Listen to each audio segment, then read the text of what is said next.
To check where our Spring application is breaking the HTTP standard, we should identify what kind of an action a request mapping is performing.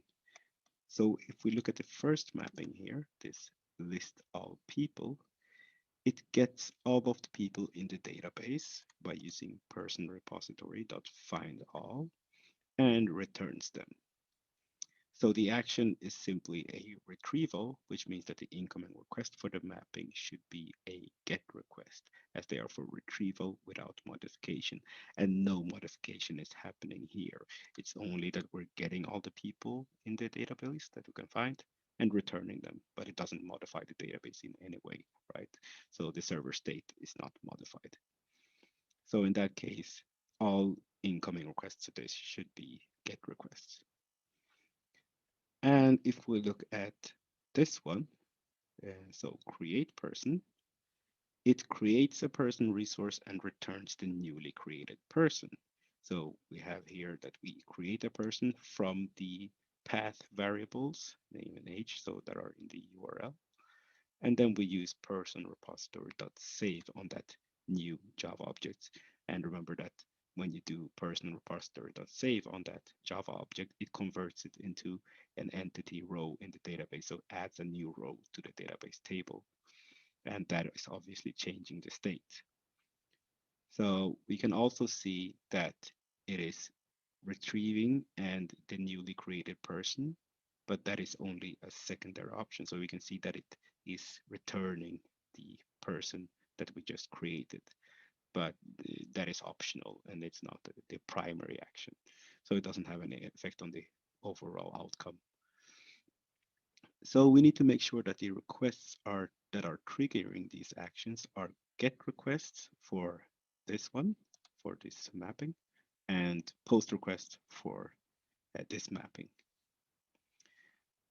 We can find that out by recording and inspecting the requests that the browser is making. So let's go ahead to our browser here. I cannot be reached. Have I turned on the, so yes, I need to turn on the, first the database, Docker Compose up, and then the rail w boot run. Database is up.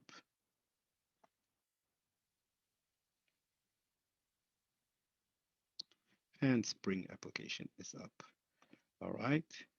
So let's start with the first request mapping. That was for people, right? So if we do people and, oh yeah, I was supposed to record the request. So what I can do here is either press inspect here, or you can use the hotkey shortcut by using Shift Command C.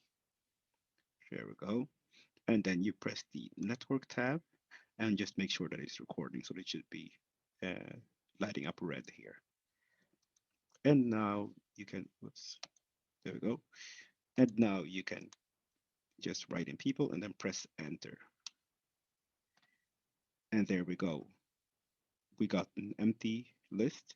And of course, you remember that the database is destroyed on each new startup of the Spring application. So right now there are no people in the database.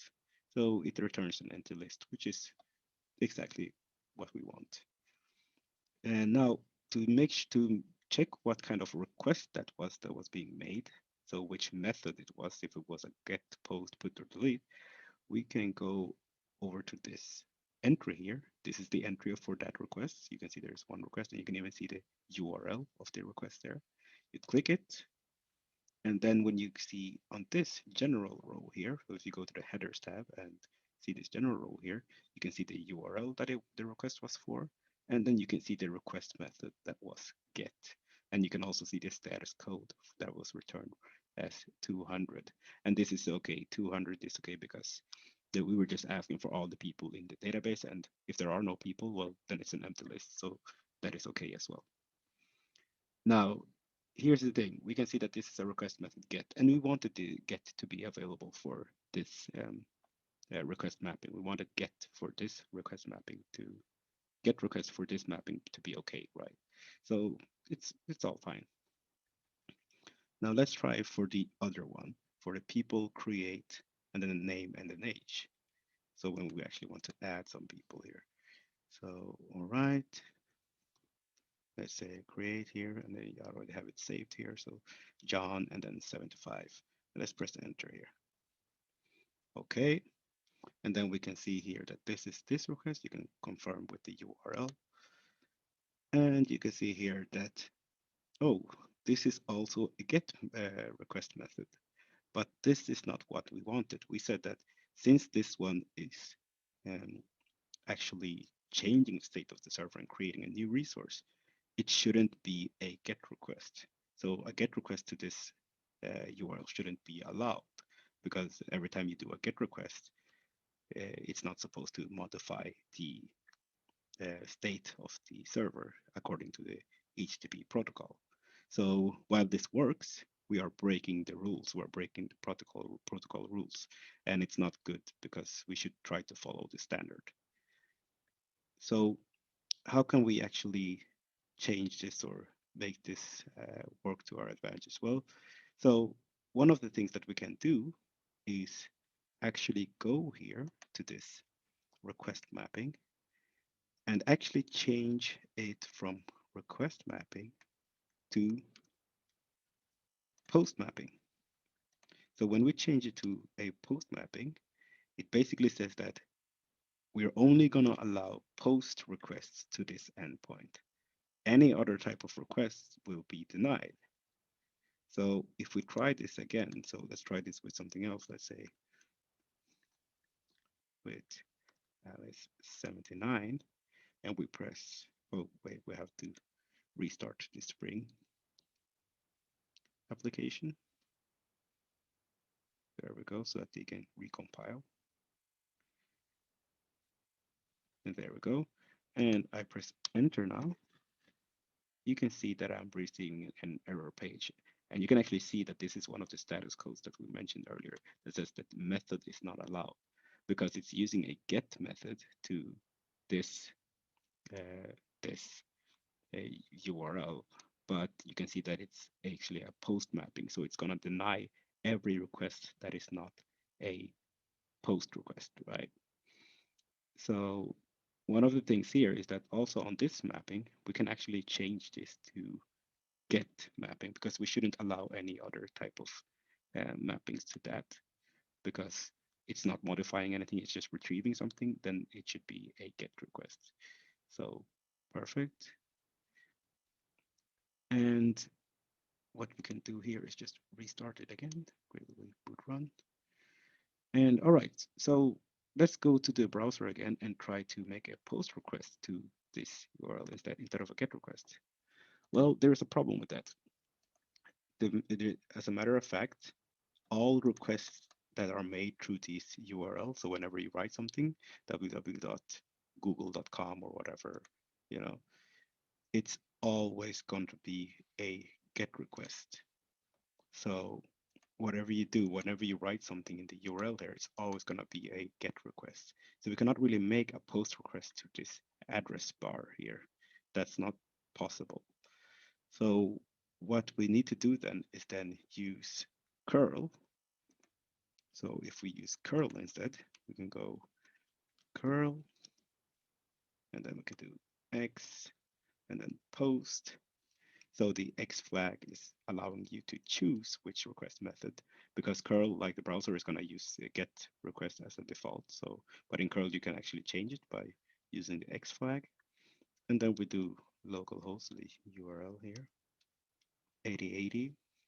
And then we do slash people, and then we slash create. And then let's say try to create Alice.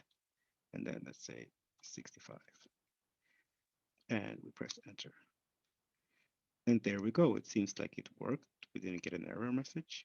So now we can also try to do a get request to people just to see if Alice is there in the list of people. And there we go.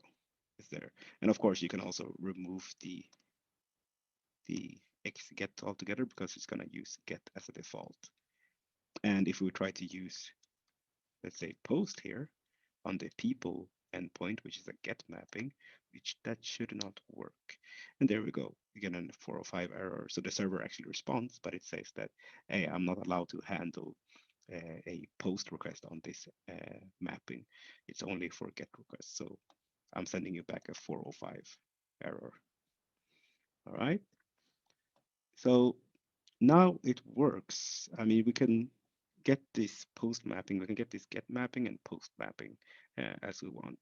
But the problem here is also that it is not standard to have the parameters, like especially referring to this post mapping, when you want to create a resource, it is not standard to have the parameters, so the name and age, in the URL.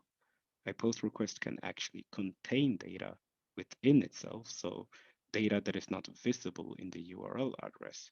And this is called a request body. So it is better to use the request body to send data, because when the client wants to send data that is sensitive, sometimes the client wants to send a password in the post request. So if they want to create a new account, you have to send what you want your password to be. You have to send that as a post request, but you don't want that to be shown in the URL address for obvious reasons. So in that case, it's better to use a request body, which is contained and not visible from the outside. So you might also be wondering why uh, this is better, because now the browser cannot really access the post mapping. Well, browsers aren't really meant to be accessing post mappings like that. They do it in different ways. Browsers can send post requests, but they kind of do it in different ways. But when we have an API like this or an endpoint like this, it is not meant for direct access for the browser. So that is why.